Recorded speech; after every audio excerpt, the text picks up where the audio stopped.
Salve, salve, gente boa! Eu sou o professor Euclides, essa é a Escola Teófilos. Bem-vindos ao nosso canal. Bem-vindos a mais um Catequese Ponto a Ponto.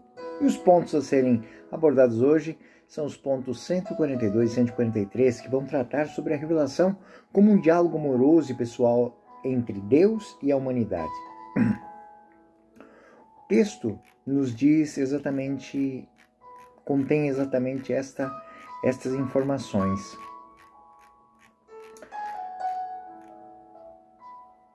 Ponto 142. Pela sua revelação, Deus, invisível na riqueza do seu amor, fala aos homens como amigos e convive com eles para os convidar a admitir a comunhão com Ele.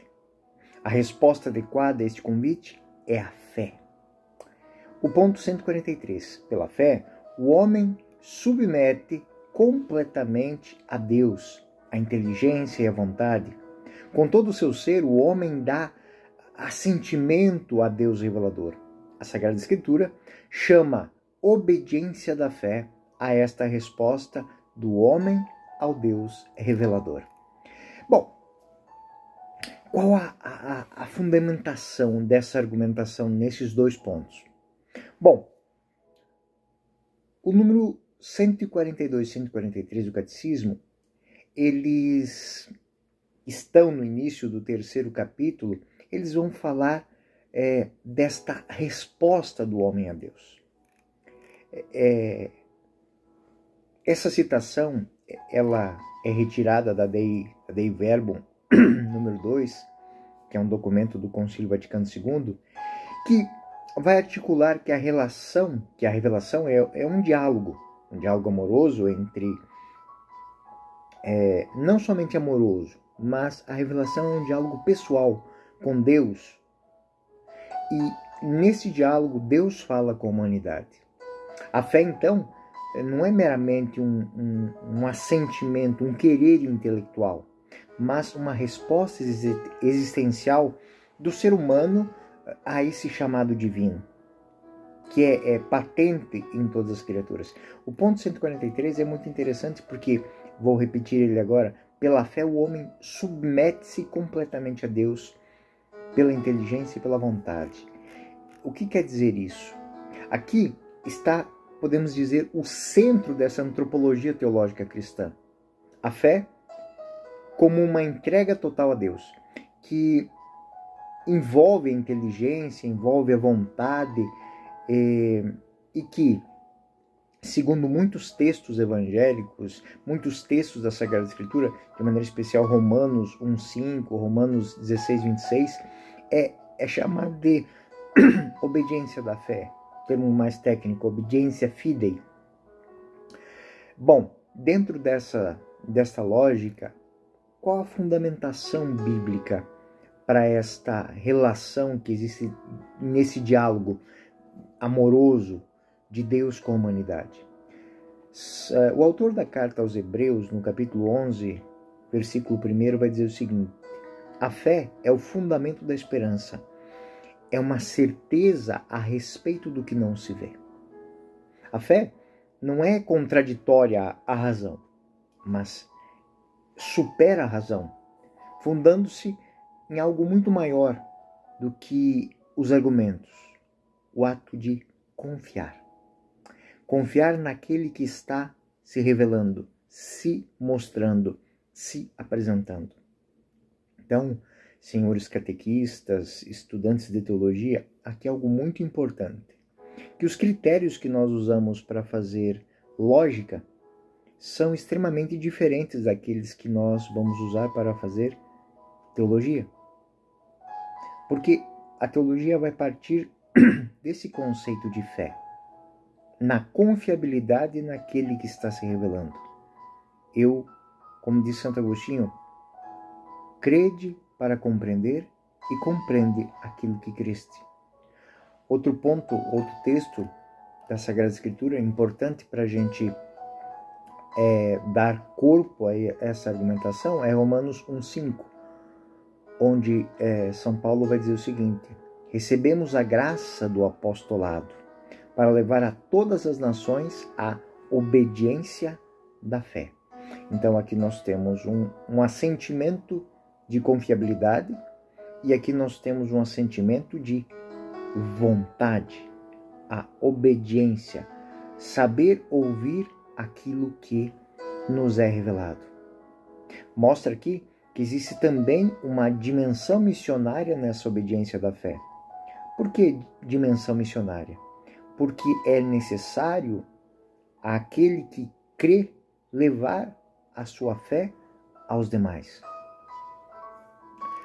Lá no início do texto bíblico, em Gênesis 15, Abraão creu no Senhor e isso lhe é imputado como justiça. Ou seja, tudo aquilo que Abraão fez, ele fez como um ato de fé. Então, por isso que Abraão é este modelo de fé, mas não só modelo daquele que ouve e obedece, mas daquele que faz da sua obediência uma resposta a uma vocação divina. O Evangelho, em João 14:1, vai ter esta expressão: credes em Deus, credes também em mim. Então aqui é o próprio Jesus que vincula a fé a crer nele. E crendo nele, crer no Pai. Indicando que crer é uma adesão pessoal.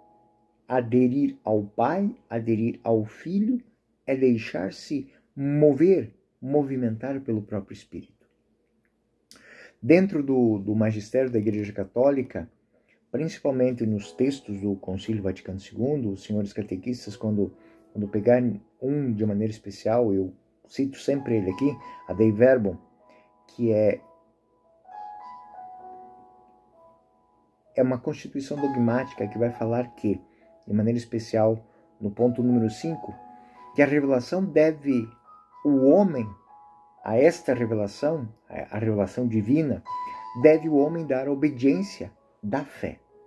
Ou seja, movimentar todo o seu desejo de buscar esse diálogo livre, essa entrega livre ao seu Criador. Então, citando a Dei Verbum 5, a esta revelação deve o homem dar obediência da fé. E aí ele faz menção a Romanos 16:26, pela qual se entrega total e livremente a Deus. Essa é a fé. Entrega total e livre a Deus, que chama, que se revela, que se apresenta. O Papa Bento XVI, na Porta Fidei, no ponto capítulo 10, vai dizer o seguinte: crer e confiar-se a um tu que se dá segurança e certeza. O fundamento da fé é um ato de confiança, é um ato depositário. Eu me relaciono com Deus confiando nele. O Papa São João Paulo II, na Fides Ratio, número 13, vai dizer o seguinte: a fé liberta as razões dos limites estreitos nos quais ela os encarceraria. A fé, ela não elimina a razão, mas liberta a razão e a orienta. Entre duvidar de tudo, eu foco o meu olhar para crer em algo verdadeiro, em algo que tem autonomia, porque ela parte do ponto de vista de que eu acredito naquele que se apresenta. Santo Agostinho crê para compreender e compreende para crer. Já citei isso hoje. A fé entende-se como o ponto que conduz ao conhecimento. A obediência da fé é um ato livre e racional. Santo Tomás de Aquino, na Suma Teológica, no capítulo 2, vai dizer o seguinte: crer é um ato de intelecto, que assente a verdade divina por comando da vontade movida por Deus mediante a graça. Eu não acreditaria se não fosse a graça me movimentar a isso. Por quê? Porque crer transcende a entender. Crer transcende a compreender.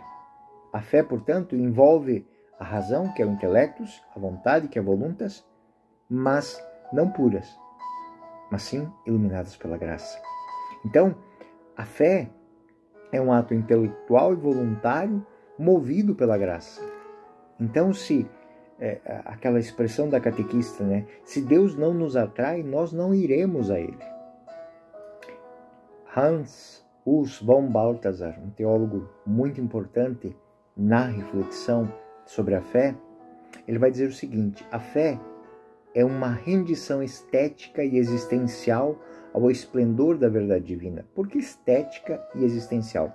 Quando eu falo de estética, eu falo de atrativo, beleza. E existencial porque é a vida. A vida se deixa render por esta beleza, por este comandamento, por esse chamar. Aquilo que é esplendor, é reluzente, é chamativo. E esse resplendor, ele é a verdadeira fé divina.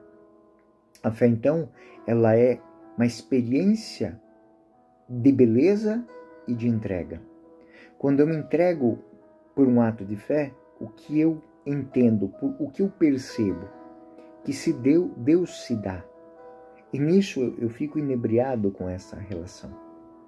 Não é apenas uma adesão racional, mas ela é um ato de voluntariedade, de intelectualidade, a compreender e a ver que aquela beleza não é algo que eu vá compreender, mas ela já é uma posse, porque eu a vislumbro. Então, se eu a vislumbro, eu me entrego. Joseph Ratzinger, Papa Bento XVI, numa obra chamada Introdução ao Cristianismo, vai dizer algo muito importante. A fé é o sim do homem a Deus que se comunica na história. É, sim, uma resposta pessoal e comunitária. Se olharmos para isso, para esses dois pontos, o ponto 142 e 143, que vão falar dessa revelação como um diálogo, como é que isso repercute na nossa vida? Como é que uma catequista pode usar isso dentro da sua dinâmica catequética? Bom, existem implicações quando eu falo disso, quando eu falo desses pontos, dessa relação dialogal, amorosa entre Deus e a humanidade. Liturgicamente, a liturgia é uma expressão da fé da Igreja. A profissão de fé do credo é um exemplo que manifesta essa resposta coletiva a Deus. Em todos os atos litúrgicos, nós somos chamados a dar um ato de fé. Quando dizemos, creio em Deus, Pai Todo-Poderoso, comum, nós fazemos isso numa celebração, quando nós fazemos a profissão de fé, nós estamos como corpo dando adesão à cabeça. Segundo ponto, a implicação moral disso. A obediência à fé, ela tem consequências éticas. Consequências éticas são o quê? Eu não posso crer num Deus de amor se eu não experimento e eu não vivo esse amor na minha vida, nos meus pensamentos, nas minhas palavras e nos meus atos forjados pelas minhas decisões. A obediência, portanto, a obediência da fé tem consequências éticas. Aquele que crê conforma a sua vida aos valores do Evangelho, aos valores da Escritura, aos valores do reino. E por fim, eu posso dizer que existem implicações pastorais também. Pastorais por quê? Porque, como diz o próprio São Paulo, aquela fé que eu recebi, eu tenho que transformar ela numa riqueza para a minha comunidade. Então, o acompanhamento da fé exige um respeito à liberdade. Primeiro, a minha liberdade de crer.